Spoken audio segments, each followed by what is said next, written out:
へ引き大撃機それぞれ鉄火の玉を抱き上空に編隊を整え The soldier reading these pages would do well to reflect on the wisdom of the statement exhibited in a Japanese shrine. Woe unto him who has not tasted defeat. Defeat brings into sharp focus the causes that led to failure and provides a fruitful field of study for those soldiers and laymen who seek in the past lessons for the future. Orlando Ward, Chief of Military History, 1952. 総兵等しく夢に描く死は不当眼下にあり一体は飛行場へ敵航空力覆滅の巨弾を見舞う一体は真珠湾内深く突入我が奇襲見事成功せり比嘉の海軍勢力は一瞬にして逆転する帝国海軍万歳 Mere hours after the attack on Pearl Harbor, Japanese forces attacked the U.S. Commonwealth of the Philippines as part of its Pacific-wide plan to seize much-needed resources and Manila's strategically important harbor. Over the next 5 months, American and Filipino forces would conduct a stalwart defense of the islands that would cost many lives and end in defeat while disrupting Japan's plan for conquest in the region.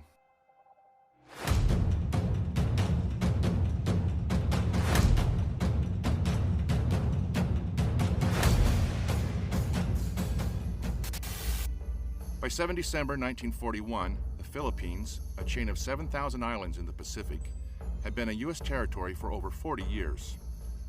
Located over 11,000 kilometers from San Francisco, but just under 3,000 kilometers from Tokyo, it was America's first line of defense against the threat of Japanese expansionism in the Pacific. With Japan already in control of the island of Formosa to the north, the Marshall, Caroline, and Gilbert Islands to the east, and occupying a significant part of China to the northwest, the U.S. military garrison in the Philippines was all that prevented Japan from consolidating its gains and driving south to seize the Dutch East Indies' valuable resources of oil and rubber. The American military, however, had concerns about the feasibility of defending the Philippines. As early as 1914, then Second Lieutenant George C. Marshall was able to demonstrate during maneuvers simulating a Japanese invasion of Luzon, how easily the capital city of Manila and its major port could fall to aggressors. With a coastline longer than the United States, the military appreciated just how difficult it would be to defend the Philippines effectively. Various changes in U.S. policy also undermined the defense of the Philippines. These included the Washington Naval Treaty, signed in 1922, which halted U.S. construction of new fortifications in the Pacific in exchange for Japan limiting the size of its fleet. With only one reinforced stronghold, set at the mouth of Manila Bay on the island of Corregidor, the Philippines' defenses were questionable. The Navy expects to solve the naval defense problems that may confront the United States in the Navy's traditional way without alliances. It expects to stand on its own feet in providing protection to the United States. This realization was evident in the Joint Army and Navy's Basic War Plan for the Philippines. Updated in the spring of 1941, War Plan Orange 3 prescribed a limited defense of the Philippines that focused primarily on denying an invader the use of Manila Bay. It also outlined a predetermined fallback plan for civilians and soldiers that acknowledged the difficulty of halting a Japanese invasion force that U.S. intelligence estimated could reach 300,000 troops in a month's time, as the Japanese established a blockade against U.S. reinforcements and resupply. As such, the plan for the defense of the Philippines is best understood as a delay. If properly reinforced, it was hoped that the island's garrison could delay Japanese forces long enough for additional troops to arrive and partners to commit to the fight. A variation of a retrograde, a delay is when a force under pressure trades space for time by slowing down the enemy's momentum and inflicting maximum damage on enemy forces without becoming decisively engaged.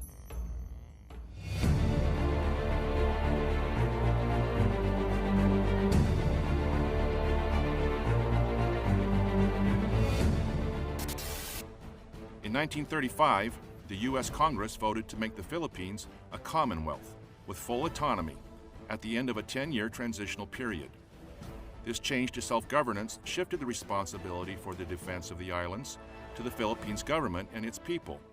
However, it complicated command and control and unity of effort between U.S. forces and the Philippine Army. In response, the Philippine National Assembly voted to stand up a force of 10,000 soldiers, supplemented by 400,000 reserve troops. At the request of President Manuel Quezon, Douglas MacArthur, recently retired from the U.S. Army, was asked to oversee the creation of the Philippine Army as Field Marshal and military advisor to the Commonwealth Government of the Philippines. From the start, MacArthur faced serious difficulties in training and preparing the Filipino forces for the future. With some 65 languages spoken among them, Filipino troops were often unable to effectively communicate among themselves or with their leaders. Additionally, the absence of schools for commissioned and non-commissioned officers was a serious obstacle to standardizing tactics, techniques, and procedures across the highly diverse force. Severe shortages of weapons, uniforms, and housing also hampered the Philippine Army's training and preparation. Such handicaps were magnified by the lack of military vehicles and permanent roads for transporting soldiers, a feature particularly ominous for forces tasked with conducting a delay, where maintaining a mobility advantage over the attacking force is a necessary prerequisite for success. These handicaps were complicated by a military communication infrastructure that relied heavily on unreliable civilian telephone and telegraph systems. The Philippine Army, however, was not the only military unit training on Luzon prior to the Japanese attack. In 1941, the U.S. Army's Philippine Department, under the command of Major General George Grunert, was headquartered out of Fort William McKinley with over 22,000 soldiers. Its largest unit, the Philippine Division, was commanded by Major General Jonathan M. Wainwright and led by American officers.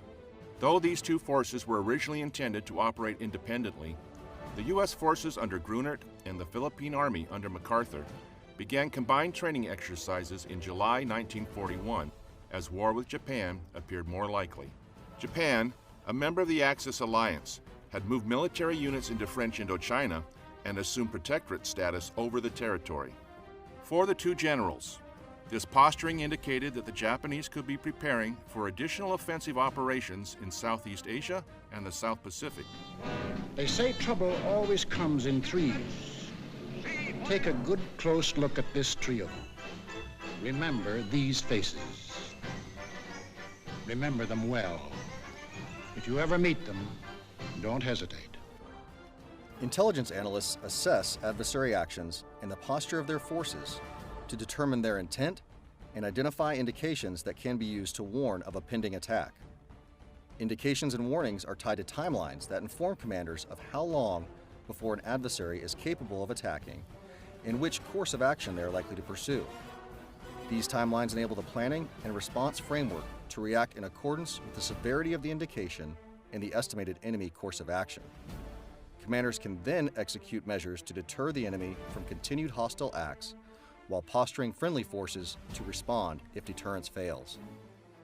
The occupation of French Indochina triggered a response from the United States designed to ward off further aggression by the Japanese. After placing a freeze on all U.S.-based Japanese assets, President Franklin Roosevelt then halted shipments of rubber, iron, and fuel to Japan and began planning for the military reinforcement of the Philippines. President Roosevelt's actions, designed to deter further Japanese aggression in the region, are examples of flexible deterrent options, or FDOs. FDOs are established to deter actions before or during a crisis and may be used to prepare for future operations. They are developed and executed using each instrument of national power, diplomatic, informational, military, and economic, but are most effective when used in concert.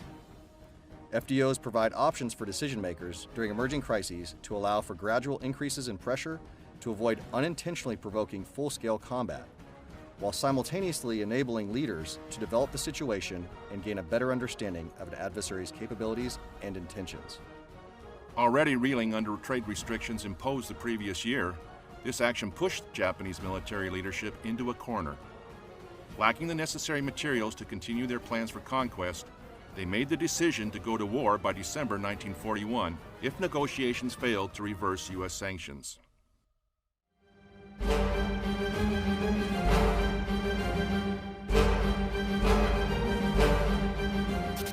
Sensing the coming conflict, President Roosevelt moved to defend the Philippines by combining the territorial Philippine Army with the U.S. Army units already stationed there.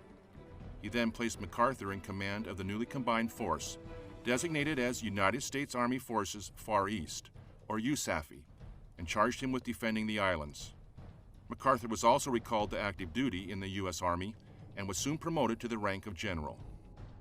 Earlier that spring, War Plan Orange 3 had been included as part of the National War Plan known as Rainbow 5. The National Plan was based on a recently signed agreement between the United States and Great Britain. This gave priority for supply and support to the war in Europe over all other areas of conflict. Establishing a timetable for completion by April 1942, the general's plan called for a reinforced defense that incorporated the island's natural terrain features to stop and repulse attacking forces on the beaches, while relying heavily on U.S. Army air power to actively attrit the enemy. By building his defense around the terrain and natural obstacles present on the island, General Macarthur illustrated a central tenet of defensive operations. According to Army doctrine, the commander always takes advantage of the terrain when planning how to position forces and conduct operations.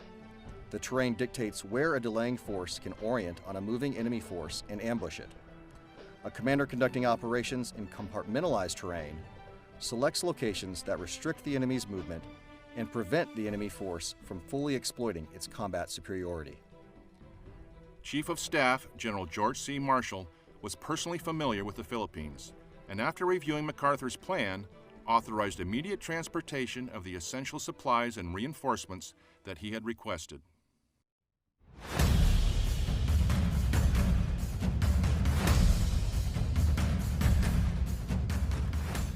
To reinforce the Philippines, Army leadership deployed several National Guard units.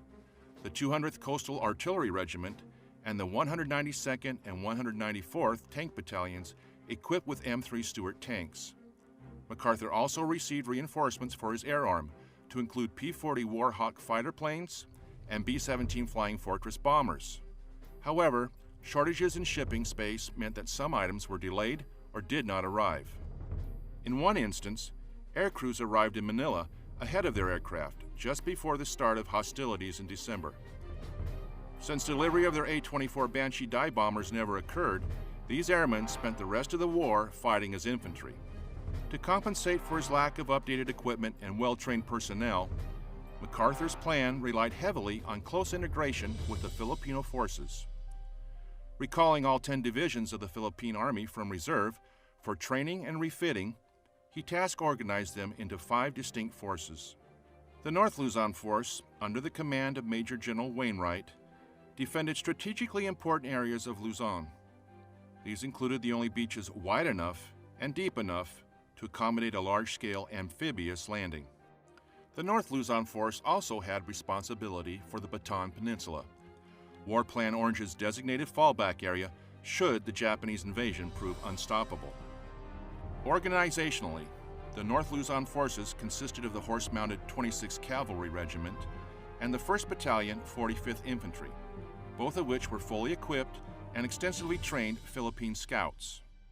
These units were accompanied by 2 batteries of 155mm artillery and 1 battery of 2.95-inch mountain guns. 3 Philippine Army infantry divisions, the 11th, 21st, and the 31st, completed Wainwright's command. MacArthur planned to support the North Luzon Force with the Philippine 71st Infantry Division, held in reserve at Manila. This division could only be released with MacArthur's permission. Following the war, Wainwright recalled the situation when he took over command of the North Luzon Force. Let me give you an example of the training status of the Philippine Army's divisions on the eve of the attack. Infantrymen trained on an average of 3 to 4 weeks before being forced to fight. Engineers got no training at all. Artillery never fired a practice shot. Indeed, its first shot was aimed in the general direction of the approaching enemy. Infantry had no combat practice, no combat training, and little or no rifle or machine gun practice. The divisions did not have a full complement of artillery. There was no means of transportation for any artillery. We got practically no transportation for any purpose. The divisions were badly undermanned. They were all short of ammunition. we were terribly short of hand grenades, 50 caliber machine gun, and infantry mortar ammunition.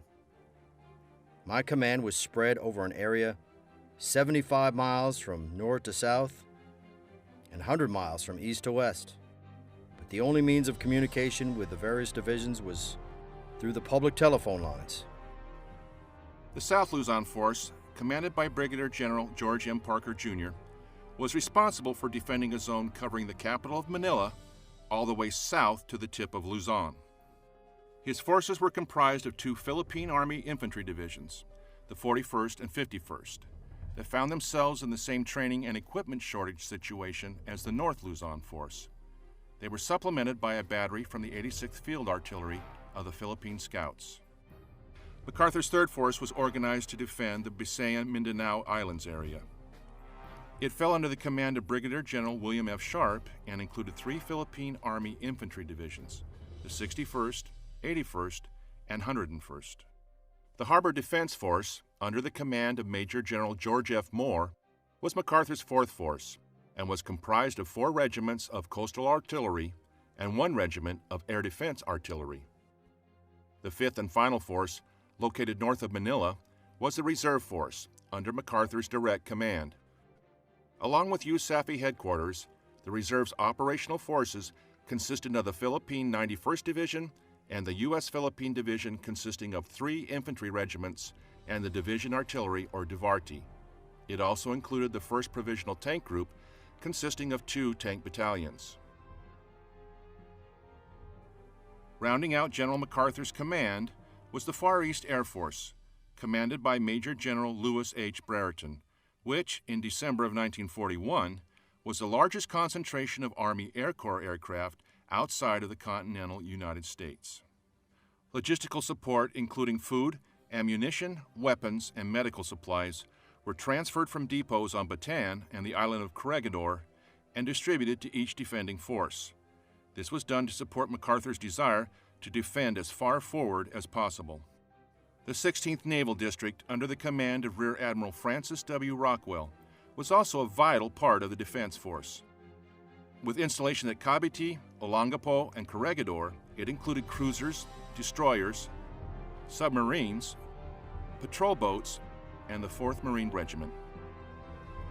Though under orders to assist in the defense of the Philippines, it remained independent of USAFE and instead reported to the U.S. Asiatic Fleet headquartered in Manila under the command of Admiral Thomas C. Hart. A testament to the early growing pains associated with creating a joint force, this lack of a unified command was not unique to the Philippines and plagued U.S. operations throughout much of the Pacific Campaign. For MacArthur and Rockwell, it upset unity of effort and further complicated their defense of the island.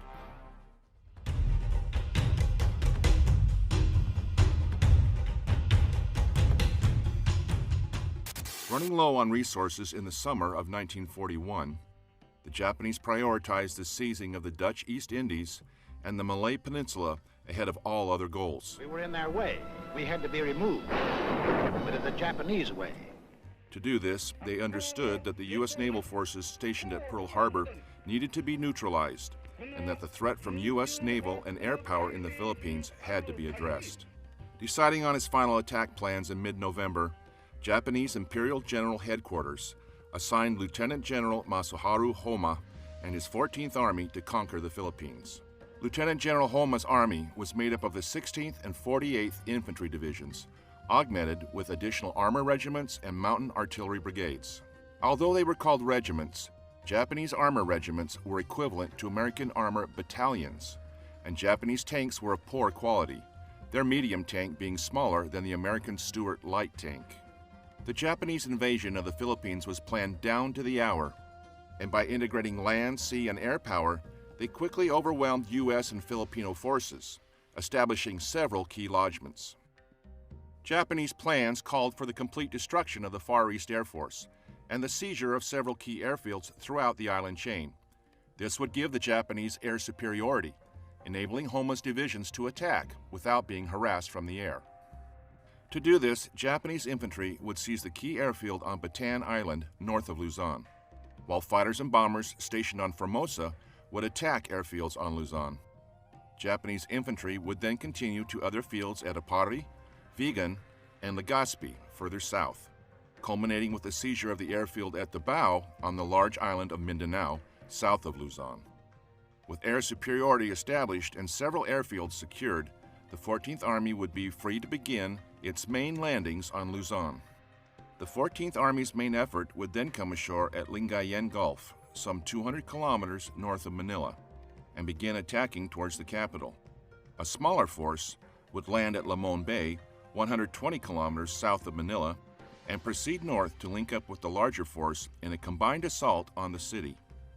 After capturing the capital, the Japanese could then seize Manila Bay and defeat any remaining U.S. and Philippine forces on Luzon, placing them in firm control of the largest and most important island in the Philippines.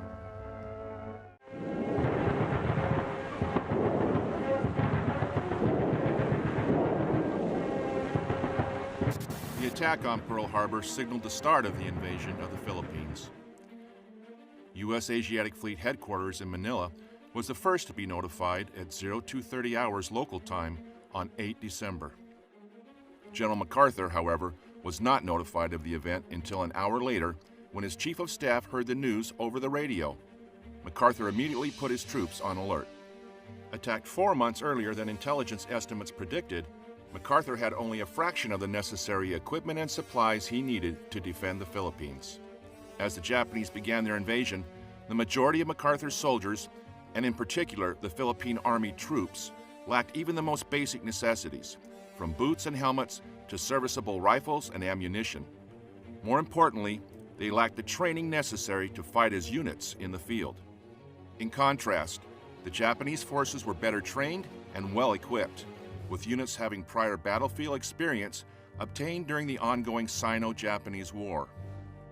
Concerned that his airfields and aircraft might suffer the same fate as those in Hawaii, Major General Brereton requested permission for his B-17s to begin bombing the Japanese airfield on Formosa. However, due to delays and miscommunication between Brereton and MacArthur's staff, Brereton's fighters and bombers did not mount an attack against Formosa. Instead, Japanese fighters and bombers, based only 800 kilometers away on Formosa, arrived over Clark and Iba airfields. With little opposition from antiquated anti-aircraft guns, the enemy attacked both facilities, destroying their radar equipment and strafing or bombing the aircraft that had been holding for permission to attack the Japanese. According to plan, Japanese infantry landed unopposed on Bataan Island that same morning. They then proceeded to seize and secure the U.S. airfield located there and to establish a base for their short-range fighters. More importantly, the destruction of over half of Army Air Force assets at Clark and Iba airfields established Japanese air superiority over the Philippines on the first day of the war.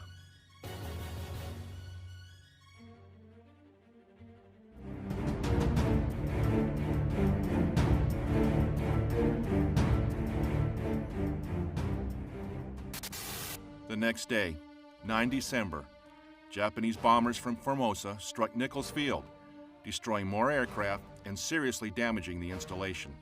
Opposition was light. Understanding that his ships could not expect protection from aerial attack, Admiral Hart dispatched the majority of his fleet south to Australia. Following their departure, the Japanese attacked the naval facilities at Cavite on 10 December. As Cavite burned, Japanese infantry, supported by naval aircraft and gunfire from the Japanese fleet, landed on Camiguin Island north of Luzon. The few U.S. aircraft left operational attacked units of the 2nd Formosa Regiment as it came ashore at Vigan and Apari, sinking one Japanese minesweeper and damaging 4 other vessels. Comprised of 3rd Battalion and half of the 1st Battalion 2nd Formosa Regiment, the 2,000-strong Kano Detachment came ashore at Vigan. Another similarly sized force, known as the Tanaka Detachment, comprised of the 2nd Battalion and the other half of 1st Battalion 2nd Formosa Regiment, attacked at Apari. These multiple landings were supported by 2 heavy cruisers, 2 destroyers, and defensive counter-air provided by fighter aircraft from Bataan Island. Over the next few days, the 2 detachments broke out from their initial lodgements at Apari and Vigan and began moving south towards Manila along the coast on Route 3. On 12 December, 2,500 Japanese soldiers, known as the Kimura Detachment, came ashore approximately 500 kilometers southeast of Manila at Legazpi.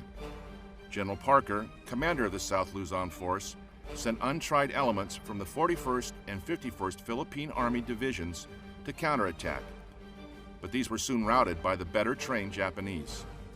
After successfully seizing its objective at Legazpi, the Kimura Detachment began its march north on Route 1 to link up with the forces landing at Limon Bay for the advance on Manila.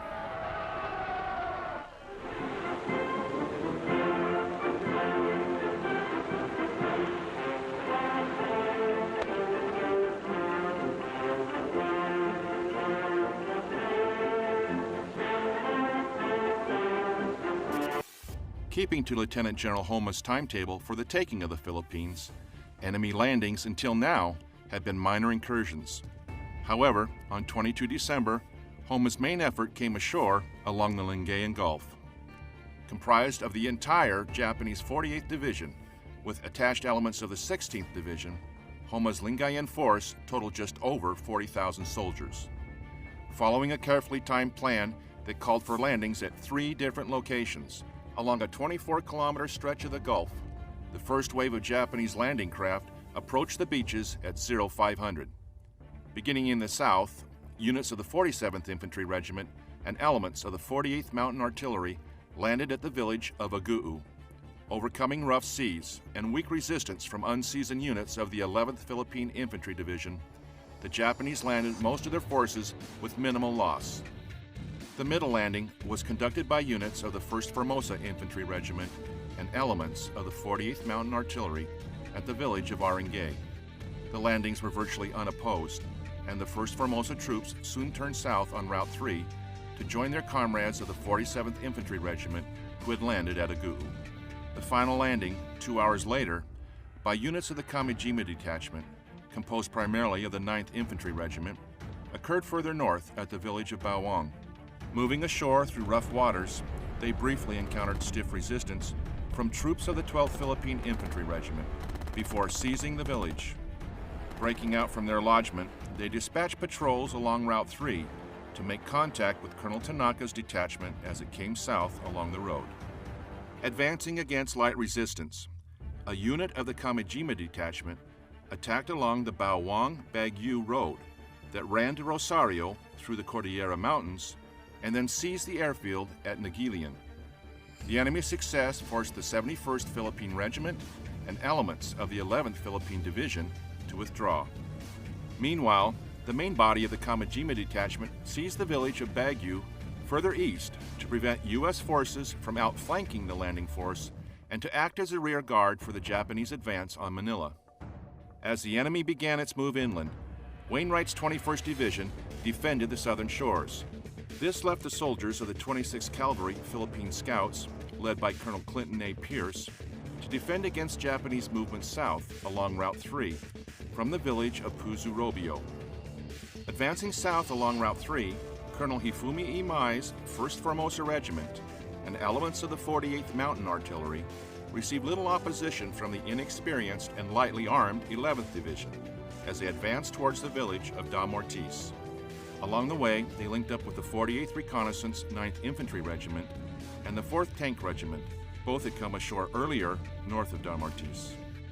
After advancing out of Aguu, Colonel Isamu Yanagi's 47th Infantry and a battalion of the 48th Mountain Artillery faced weak resistance from a battalion of the 11th Infantry Division, which then retreated to Damortis.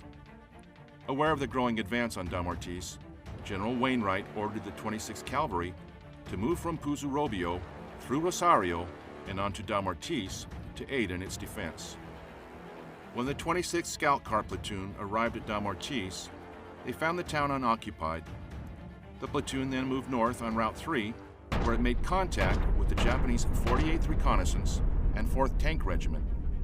Unable to advance, the platoon returned to Damortis, where the 26th Cavalry was ordered to hold in a delaying action should a forced withdrawal of the North Luzon force become necessary.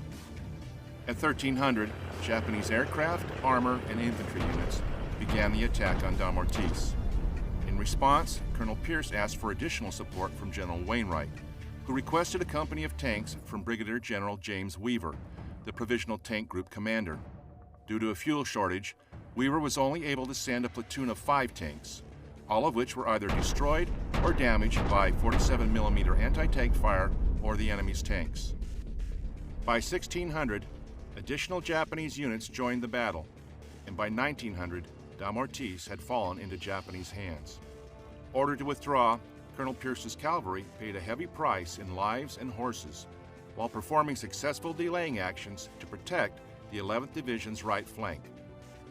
Attacked by the Japanese upon their arrival in Rosario, the 26th Cavalry Regiment was forced to withdraw again, this time further to the south, where they were ordered to hold the road junction between Rosario and Baguio until its defenses became untenable.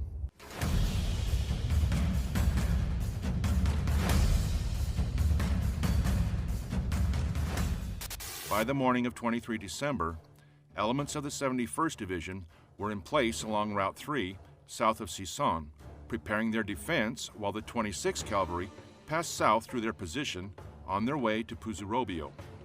Although it may seem simple, a rearward passage of lines conducted under pressure from an attacking enemy is a difficult operation that requires close coordination and planning between the stationary and passing units to prevent fratricide.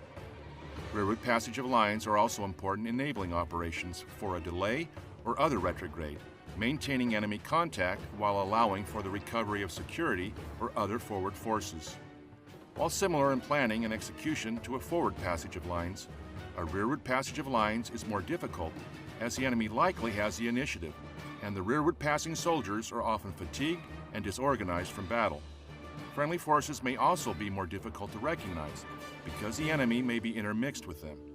To mitigate these issues, the passing and stationary units co-locate their command posts and agree upon clearly defined, often restrictive, control measures. They identify a battle handover line to delineate the area that the stationary unit commander will assume control of, once 2/3 of the passing force has crossed. They coordinate for fires and ensure the stationary force is capable of providing indirect fire support for the rearward passing force. Finally, if time is available, the units reconnoiter the contact points, passage points, lanes, and assembly areas the passing unit will use to pass through the stationary force. They also identify any obstacles and friendly battle positions in the AO. The rearward passage of lines begins when the passing unit links up with the guides from the stationary unit at the predetermined contact points. The guides then lead the passing force to the passage points and along the lanes through the stationary force. The order of march is typically sustainment units first, followed by the main command post, functional units, such as engineers, and finally combat units. If the enemy force continues to press its attack during the passage, the passing unit controls the battle while the stationary unit monitors the passage of lines until the battle handover occurs. Once the passing unit hands over control of the battle to the stationary unit initiates and clears calls for all fires forward of its location. While the 26th Cavalry Regiment executed its rearward passage of lines, the 91st Division, recently attached to the North Luzon Force and held in reserve, sent the 91st Regimental Combat Team to reinforce the 71st Division by taking up a position just north of Puzurobio along the road. The first attack of the morning was made by the Japanese 47th Infantry Regiment against the 71st Division, whose artillery held up their advance until noon. Reinforced by the 48th Reconnaissance and 4th Tank Regiments, the Japanese directed close air support on their positions, forcing the 71st to fall back to a line in front of the town of Puzurobio, where they were to link up with the 91st Regimental Combat Team already in place. After a hasty meeting of the American commanders, the 26th Cavalry Regiment was then ordered to retire to Binalonan and set up an outpost for the division to fall back through should it become necessary. The Japanese entered the town of Sison around 1900, while the 26th Cavalry Regiment moved south and the 91st Combat Team prepared their defense outside Puzurobio. Later that same night, the Japanese attacked the 91st and secured the town, placing them in position to seize the critical bridges across the Agno River to the south. General Wainwright, recognizing the staggering pace of the Japanese advance, realized that MacArthur's plan to repulse the enemy on the Luzon beaches was no longer viable. Intending to strengthen his right flank long enough to prepare a counterattack, he requested permission from USAFE headquarters to direct his soldiers to withdraw behind the Agno River. With his request approved, and while preparing his plan of attack, he received a call from headquarters, notifying him that MacArthur had scrapped his defense plan and put the original War Plan Orange into effect. Wainwright later wrote in his memoirs, "It was a bitter pill to swallow, for War Plan Orange No. 3 meant the last ditch. The long ago planned desperation withdrawal to Bataan. That was not all. MacArthur, I learned, was about to leave Manila and take his headquarters to Corregidor. The soldier's world is where he is fighting. Mine was falling to pieces." Wainwright could not have known it at the time, but MacArthur's decision to revert to War Plan Orange and fall back to Bataan would upset Homa's timetable, enough that it would delay Japanese war plans across the entire South Pacific.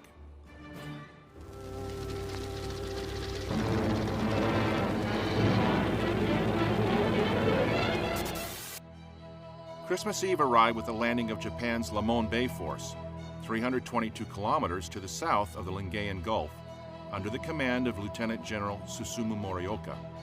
Coming ashore with 7,000 soldiers of the 16th Division at 3 different locations, they could not have picked a better moment to attack. Having been denied permission to move any artillery defending the western approach to Manila, the South Luzon force was also in the process of repositioning its maneuver forces when the Japanese began landing. The first attack came at Malban, where elements of the 1st Regiment, Philippine 1st Regular Division, defended against the enemy by laying down effective enfilading fire. By 0830, the Japanese had seized Malban and forced the defenders to fall back 8 kilometers to the west. There, they vigorously defended their position, delaying the enemy's further advance. Further south, at the town of Sion, the 2nd Landing Force came ashore at 0700 and met with little resistance. The Japanese then divided their forces, advancing elements along the Manila Railroad toward Tayabas Bay, while other units moved south to link up with the Kimura Detachment, currently marching up Route 1 along Sumalong Bay. The 3rd and main landing force came ashore south of Antimonan, where it engaged with Company A, 52nd Infantry Regiment, Philippine 51st Division. The Japanese seized the town at 1100. A Japanese reconnaissance unit, supported by light bombers, also advanced to seize the town of Malikbay. Sustained attacks by enemy aircraft forced the defenders to fall back from the village and set up defensive positions 6.4 kilometers to the west, near the town of Binihan. By the evening of the 24th, while still attempting to delay the enemy from advancing along Route 1 toward Pagbilao, the defenders were overwhelmed and fell back under cover of darkness. The day ended with MacArthur ordering General Parker, the South Luzon Force commander, to organize the Bataan Defense Force and prepare the peninsula's defenses. 24 December was a difficult day for the North Luzon Force as well. With the Japanese already advancing on the Agno River, the 26th Cavalry Regiment attempted to delay them north and west of Binalonan. Mounting a fierce defense, the 26th stopped the first attack made by the Imperial Japanese Army's 4th Tank Regiment. The tanks then swung to the west to bypass the 26th, but the cavalry counterattacked and the Japanese were once again unable to advance. The Japanese then sent up more tanks and the 2nd Formosa Regiment as reinforcements. This put the cavalry at serious risk, but they were too deeply engaged to break contact. General Wainwright, who was in Binalonan when the heavy fighting began, ordered Colonel Pierce and his 26th Cavalry Regiment, now reduced to only 450 soldiers, to fight a delaying action while falling back southeast from the Agno River to Tayug. For more than 4 hours, the outnumbered cavalry delayed the enemy, until finally leaving Binalonan to the Japanese around 1530. By the end of Christmas Eve 1941, the Japanese Lingayen Gulf and Lamon Bay forces had both established their beachheads, secured their initial objectives, and were in positions to the north and south to advance on Manila and its strategically important harbor.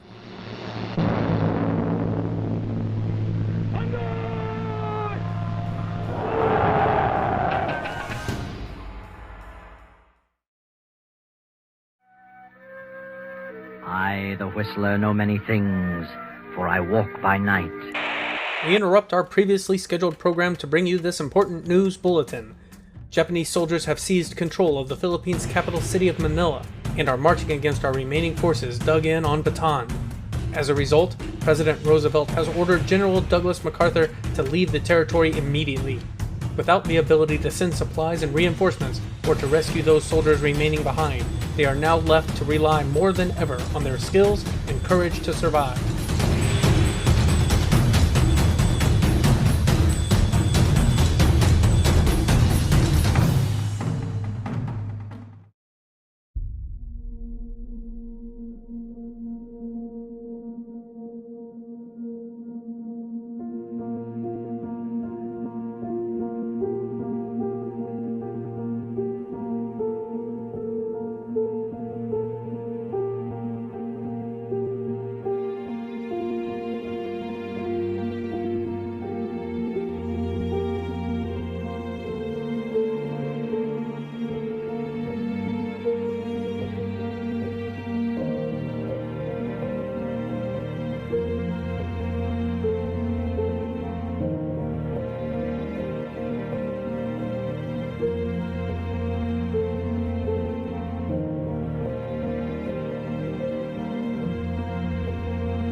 These people know how to work. The kind of people that idolize this American because he stands for everything we promised and are doing for the Philippines.